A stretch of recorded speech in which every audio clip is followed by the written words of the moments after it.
کی یہ محفل پاک سلطان الاولیاء سراج الاسفیاء شہنشاہ بغداد تاجدار ولایت شہباز لامکانی قندیل سبحانی محبوب سبحانی سیدنا عبد القادر جیلانی۔ السلام علیکم ناظرین، جیسا کہ آپ سماعت کر رہے ہیں کہ سلمان ازری صاحب بہت ہی پیارا بیان فرما رہے ہیں۔ آپ اور ہمیں چاہیے کہ ان کی بتائی ہوئی بات پر عمل کریں اور اس ویڈیو کو پورا دیکھیں اور آگے اپنے دوستوں تک شیئر کریں تاکہ انہیں بھی کچھ دین کی باتیں حاصل ہوں۔ اب پہلے آپ ویڈیو دیکھیے۔ قدس اللہ سرہ الشریف کی بارگاہ میں خراج عقیدت کے لیے منعقد کی گئی ہے۔ اس دربار میں میں اپنی گفتگو سے پہلے ان کے عظیم عاشق جس کو دنیا سنیت فنا فی الغوث اور مجدد میت حاضرہ کے نام سے جانتی ہے، امام احمد رضا خان قادری فاضل بریلوی رضی اللہ تعالی عنہ کی جو خراج عقیدت پیش کی ہوئی منقبت ہے، اسی سے میں بارگاہ غوث میں اپنی گفتگو کا آغاز کرتا ہوں۔ اے سلطان الاولیاء، اے شہنشاہ بغداد، واہ کیا مرتبہ اے غوث ہے بالا تیرا، اونچے اونچوں کے سروں سے ہے قدم اعلیٰ تیرا۔ توجہ، اونچے اونچوں کے سروں سے ہے قدم اعلیٰ تیرا، ارے سر بھلا کیا کوئی جانے کہ ہے کیسا تیرا۔ اے غوث پاک، سر بھلا کیا کوئی جانے کہ ہے کیسا تیرا، اولیاء ملتے ہیں آنکھیں وہ ہے تلوہ تیرا۔ ہم تو ابھی تلوے کو ہی نہیں پہنچ سکے، تمہارے سر تک کون پہنچے ہیں۔ اولیاء ملتے ہیں آنکھیں وہ ہے تلوہ تیرا۔ وہ شہنشاہ بغداد اگر ممبر پر کھڑے ہو کر کے اعلان کر دے قدمی ہذہ علی رقبۃ کل ولی اللہ، میرا یہ پاؤں تمام اولیاء کی گردنوں پر ہے، تو پھر ہند کے خطے سے معین الدین اجمیری بھی یہ کہتے ہوں کہ بل علی رأسی و علی عینی، اے سلطان الاولیاء صرف آپ کا قدم گردن پر نہیں میرے سر پر بھی ہے۔ اور پھر اولیاء کاملین نے پکار کر کے دربار غوث میں یوں کہا تھا جب آپ نے اعلان کیا میرا یہ قدم اولیاء کی گردنوں پر ہے، جس کی گردن بنی منبر اولیاء، جس کا منبر بنی گردن اولیاء، اس قدم کی کرامت پہ لاکھوں سلام۔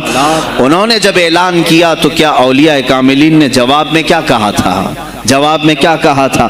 غوث پاک نے جب بغداد سے پکارا تو پورے مشرق و مغرب شمال و جنوب کے اولیاء نے یوں کہا تھا، یہ دل یہ جگر ہے، یہ آنکھیں یہ سر ہے۔ یہ دل یہ جگر ہے، یہ آنکھیں یہ سر ہے، جہاں چاہو رکھو قدم غوث اعظم۔ گردن ہی کیا ہے، یہ دل ہے، یہ جگر ہے، یہ آنکھیں ہیں، یہ سر ہے، آپ کی مرضی جہاں ہو میرے آقا آپ قدم رکھتے ہیں، جہاں چاہو رکھو قدم غوث اعظم۔ عزیزان گرامی وقار، تاجدار بریلی نے شہنشاہ بغداد کی بارگاہ میں پیش اس طرح سے کیا کہ جو ولی قبل ہوئے یا بعد ہوئے سب ادب رکھتے ہیں دل میں میرے آقا تیرا، سارے اقطاب جہاں کرتے ہیں کعبے کا طواف، کعبہ کرتا ہے طواف در والا تیرا۔ اے شہنشاہ بغداد، تیری میری قسمت کی قسم کھائیں سگانے بغداد، ہند میں رہ کے بھی دیتا رہوں پہرا تیرا، ہند میں رہ کے بھی دیتا رہوں پہرا تیرا۔ سرکار بغداد کی بارگاہ میں پھر استغاثہ کرتے ہوئے اعلیٰ حضرت بریلوی رحمۃ اللہ تعالی علیہ یوں عرض کرتے ہیں، اے شہنشاہ بغداد، تجھ سے در، در سے سگ، اور سگ سے ہے مجھ کو نسبت، میری گردن میں بھی ہے دور کا ڈورا تیرا۔ اس نشانی کے جو سگ ہیں نہیں مارے جاتے، جس کی گردن میں قادری پٹا ہو، جس کی نسبت سلسلہ قادریہ سے ہو گئی ہو، اس کے لیے اعلیٰ حضرت بریلوی فرماتے ہیں اس نشانی کے جو سگ ہیں، ہم کتا پاک ہیں شہنشاہ بغداد کے، اس نشانی کے جو سگ ہیں نہیں مارے جاتے، حشر تک میرے گلے میں رہے پٹا تیرا۔ اور اے سننے والو، میں نے اپنے آپ کو سگ کہا، کتا کہا، تو کہیں تم اس خیال میں نہ آ جانا کہ کتا معمولی ہوتا ہے۔ آگے اعلیٰ حضرت نے اس کا بھی سوایہ کر دیا، کیا دبے جس پہ حمایت کا ہو پنجہ تیرا، کیا دبے جس پہ حمایت کا ہو پنجہ تیرا، ارے شیر کو خطرے میں لاتا نہیں کتا تیرا، شیر کی تک پرواہ نہیں کرتا غوث پاک کا کتا۔ تو میں نے اپنے آپ کو کتا کہا تو اس بھول میں نہ رہ جانا کہ کتے کو کوئی بھی مار لے جائے گا، اٹھا لے جائے گا۔ ہم نے کہا ہے دربار غوث کا کتا جو شیر کو بھی خطرے میں نہیں لاتا ہے۔ عزیزان گرامی وقار، بارگاہ غوث میں جو جھوم کر کے اشعار امام احمد رضا خان فاضل بریلوی رحمۃ اللہ تعالی علیہ نے بیان کیے ہیں، وہی ہماری گفتگو کا خلاصہ بھی ہیں۔ سرکار بغداد سیدنا عبد القادر جیلانی رضی اللہ تعالیٰ عنہ، یقیناً آپ کے ولی کامل ہونے پر تقریباً پوری امت کا اتفاق ہے۔ اتفاق کا مطلب صرف بریلویوں کا نہیں، دیوبندی بھی مانتے ہیں، اہل حدیث بھی مانتے ہیں، شیعہ بھی مانتے ہیں۔ غوث پاک رضی اللہ تعالیٰ عنہ کی ولایت سے ان میں سے کسی کا انکار نہیں۔ آج بھی بغداد میں جائیں لنگر بٹ رہا ہوتا ہے، شیعہ بھی کھا رہے ہیں۔ غوث پاک رضی اللہ تعالیٰ عنہ کا لنگر آج بھی بٹ رہا ہے۔ بغداد کی وہ ایک ایسی بارگاہ ہے جہاں سنی اور شیعہ دونوں ہیں، دونوں تسلیم کرتے ہیں ان کی ولایت کو۔ اب رہے بات اہل حدیث کی یا دیوبند کی، ان کی کتابیں اٹھاؤ تو پتہ چل جائے گا کہ غوث پاک کے متعلق انہوں نے کیا کیا نہیں لکھا۔ پیر پیراں، میر میراں، شہنشاہ بغداد، بلکہ شیخ ابن تیمیہ جو ہر ولی کی تنقید کرتا تھا، ہر صوفی پر تان و تشریح کرتا رہا، اس نے اپنی کتاب میں لکھ دیا کہ میرے پاس اتنی تواتر تک، تواتر کہتے ہیں اتنے لوگوں کا بیان کرنا کہ جن کا جھوٹ پر جمع ہونا محال ہو۔ شیخ ابن تیمیہ کہتا ہے میرے پاس اتنی تواتر سے کسی اور کی کرامتوں کا ذکر نہیں پہنچا جتنا شیخ عبد القادر جیلانی کا پہنچا ہے۔ الفضل لما شہید بہ الاعداء، فضیلت تو اس کی ہے جس کی دشمن بھی گواہی دے رہے ہوں۔ عزیزان گرامی وقار، سرکار بغداد رضی اللہ تعالیٰ عنہ کی ولایت پر تقریباً امت کا اتفاق، بعد میں آنے والے سارے مسلمان انہیں ولی مانتے ہیں۔ اور یہ اور بات ہے کہ ولایت تک سب کا اتفاق ہے، اب غوث کے مقام کے متعلق الحمدللہ ہم منفرد ہیں اس میں، اس لیے کہ ہم انہیں غوث اعظم بھی کہتے ہیں، استغاثہ بھی کرتے ہیں۔ یہ ایک الگ ٹاپک ہے جہاں شرک بدعت اور کفر کے فتوے لگتے ہیں کہ بریلوی اللہ کو چھوڑ کر اولیاء سے مانگتے ہیں، اور یہ بیویوں سے مانگ لیں تو کوئی حرج نہیں، ہاں اپنے بچوں سے مانگ لیں تو کوئی حرج نہیں، بلکہ چپراسی اور نیتاؤں سے مانگ لیں تو کوئی حرج نہیں۔ کسی صاحب نے آ کر کے مجھ سے کہا تھا آپ غوث اعظم کیوں کہتے ہیں؟ اعظم اللہ ہوتا ہے، سب سے اعظم غوث کہیں ٹھیک ہے۔ سلفی صاحب تھے، ہم نے کہا کہ آپ کو سرکار عبد القادر جیلانی کو غوث اعظم کہنے پر اعتراض ہے، لیکن ایک چوڑا چمار ملک کا پرائم منسٹر بن جائے تو اسے وزیر اعظم کہہ دیتے ہیں، کوئی دقت نہیں آپ کو، وہاں اعظم کہتے ہیں آپ، اعظم کہنے میں آپ کو وہاں جھجک بھی نہیں آتی، اور غوث پاک کو اعظم کہنے میں آپ کو شرم آنے لگتی ہے۔ یہ اپنے اپنے نصیبے کی بات ہے، آپ کا اعظم کوئی اور ہے، ہمارا اعظم کوئی اور ہے۔ عزیزان گرامی، سرکار بغداد شہنشاہ ولایت سلطان الاولیاء سیدنا عبد القادر جیلانی رضی اللہ تعالیٰ عنہ، ماں کے پیٹ سے ہی ان کو ولایت عطا کی گئی۔ یہ وہ اولیاء میں سے ہیں جن کا پیدائشی اللہ تعالیٰ نے منتخب فرمایا ہے، بلکہ جس وقت آپ کی ولادت ہوئی یہ شعبان کا آخری دن، اور آپ کی والدہ ماجدہ کے بطن سے آپ اس عمر میں پیدا ہوئے جب عورتوں میں اولاد کی امید ختم ہو چکی ہوتی۔ آپ کی ماں کی عمر 60 سال کی تھی جب آپ پیدا ہوئے، یہ خود اپنے آپ میں ایک کرامت ہے۔ اور سرکار بغداد رضی اللہ تعالیٰ عنہ جب جیلان میں پیدا ہوئے تو آپ کا معمول تو دیکھیں، آپ کی ماں خود بتاتی ہیں دوسرے سال غالباً لوگوں کو چاند میں شک ہو گیا، 29 کا چاند نظر آیا کہ نہیں آیا، بعض کہنے لگے ہو گیا ہوگا، بعض کہنے لگے نہیں ہوا ہوگا، تو یوم الشک کہتے ہیں، یعنی 30واں جو شعبان کا ہوتا ہے، وہ ایک رمضان بھی ہو سکتا ہے 30 شعبان بھی۔ تو لوگ آئے حضرت فاطمہ ام الخیر کے پاس جو غوث پاک کی ماں ہیں، پوچھا کہ کل کا چاند ہوا کہ نہیں ہوا، ہمیں شک ہو گیا ہے۔ آپ نے کہا چاند ہو گیا ہے اور رمضان شروع ہو چکا ہے۔ کہا کیسے؟ کہا صبح سے میرا بیٹا عبد القادر دودھ کو منہ نہیں لگایا ہے۔ اور میرے بیٹے کا یہ معمول ہے پچھلے رمضان سے ہی، جس وقت غوث پاک پیدا ہوئے رمضان شروع تھا، ان کی ماں کہتی ہیں سحری سے لے کر افطار تک غوث پاک اپنی ماں کا دودھ نہیں پیتے تھے۔ یہ بچپنے میں ماں کی گود میں روزے کا آپ کے اوپر کوئی مکلف نہیں تھے، آپ احکام شریعت ابھی آپ کے اوپر لاگو نہیں تھے، لیکن اللہ کا ایک ولی آتا ہے تو وہ نظام خدا قائم کرنے کے لیے آتا ہے۔ آج میں اسی پر گفتگو کرنا چاہوں گا، اللہ کے اولیاء ظاہر کیوں ہوئے دنیا میں اور کیوں آتے ہیں؟ ان کا سب سے بڑا مقصد دنیا میں آنے کا، جلوہ بار ہونے کا، وہ یہ ہوتا ہے کہ نظام خداوندی کو زمین پر قائم کریں۔ جس کی کائنات ہے اسی کی بات یہاں پر قائم ہونی چاہیے۔ اب یہ باتیں وقت کے ساتھ گزرتی جاتی ہیں اور لوگ بھول جاتے ہیں۔ آپ سب کو پھر میں یاد دلا دوں، میرے عزیز، میں نے بھی اور آپ نے بھی اللہ سے ایک وعدہ کیا ہے، ہماری روحوں نے اللہ سے وعدہ کیا ہے۔ جب اللہ تعالیٰ نے ہمیں پیدا بھی نہیں کیا تھا اس وقت ہماری روحوں کو بلا کر اس نے ایک وعدہ لیا، الست بربکم، کیا میں تمہارا رب نہیں ہوں؟ میں تمہارا مالک اور خالق نہیں ہوں؟ تو سب کی روحوں نے کہا تھا قالوا بلا وربنا، کیوں نہیں مولا، تو ہی تو ہمارا رب ہے۔ رب تعالیٰ نے فرمایا کیا تم اسی وعدے پر برقرار رہو گے دنیا میں جانے کے بعد؟ سب نے کہا تھا ہم وعدہ کرتے ہیں مولا اسی پر باقی رہیں گے۔ یہاں آنے کے بعد کتنے وہ لوگ ہیں جو اس کی ربوبیت کا اقرار کرتے ہوئے اس کائنات میں صرف اس کے گن گاتے ہیں۔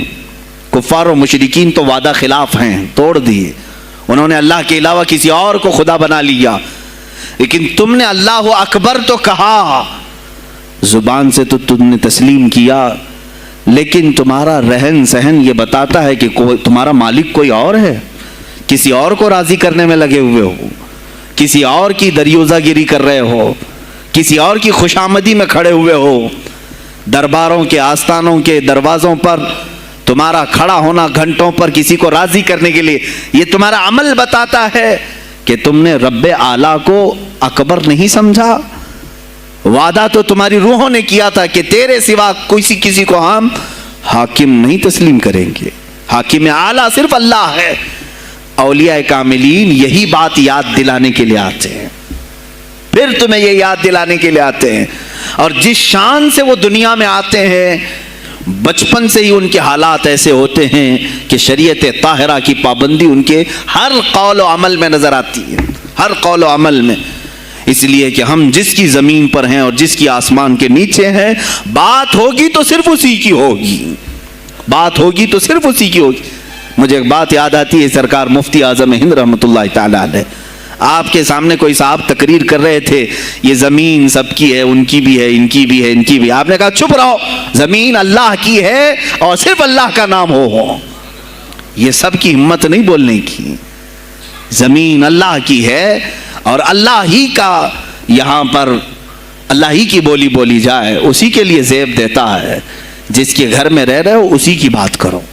عزیزان گرامی وقار، سرکار بغداد، ان کی کرامات اپنی جگہ پر، لیکن ان کی زندگی کے کچھ اہم گوشے میں لے کر آج حاضر ہوں۔ آج ہمارے حالات کے اعتبار سے بھی ضرورت ہے اس کی۔ جب آپ پروان چڑھتے رہے اپنی ماں کی گود میں، بہت جلدی آپ کے والد گرامی کا انتقال ہو گیا۔ آپ سے خود پوچھا گیا تھا غوث پاک سے، آپ کی جوانی میں یا جب آپ کا شہرہ بغداد میں بہت ہو گیا تب پوچھا گیا تھا آپ کو اپنے ولی ہونے کا احساس کب ہوا؟ غوث پاک سے ہی پوچھا گیا تھا آپ کو کب پتہ چلا اللہ نے آپ کو ولایت کا یہ مقام عطا کیا؟ آپ فرماتے ہیں جب میں 10 سال کا تھا، مدرسے جاتا تھا تو غیب سے ایک آواز آتی تھی، افصحوا فی المجالس لولی اللہ، غیب سے آواز آتی تھی اے لوگوں مجلس میں جگہ چھوڑ دو، اللہ کا ولی آ رہا ہے۔